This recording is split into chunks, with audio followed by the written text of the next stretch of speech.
Last night I had a really great conversation with my dear, sweet, active Mormon mom who actually gets it most of the time.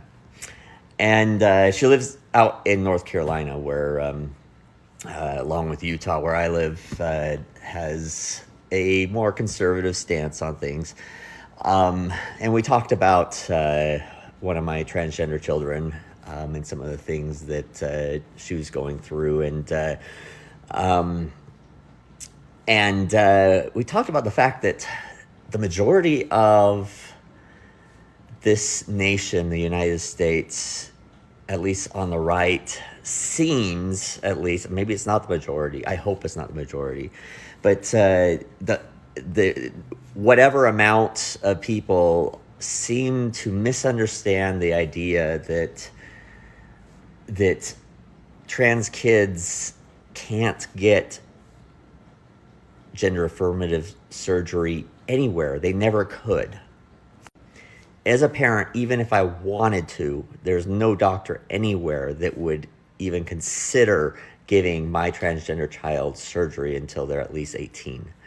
And now in more states, that includes hormones. Hormones are a little easier. They're still not entirely impossible to reverse, but they're at least possible to reverse some of the effects down the road, and you can. But even hormones, I couldn't get hormones for my child, even if they were legal here in Utah, now that Utah's banned it, which is a whole other issue.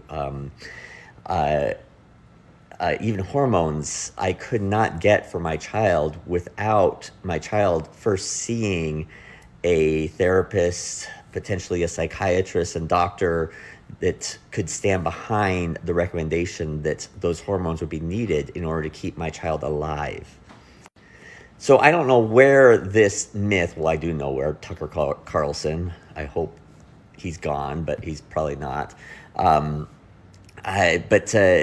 But these myths are just not true.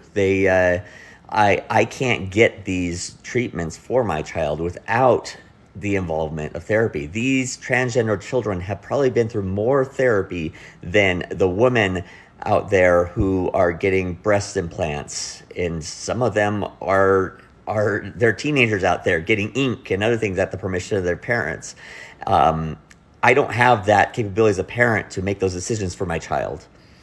These transgender children are doing this for their mental health. To the Republicans, what happened to parental rights?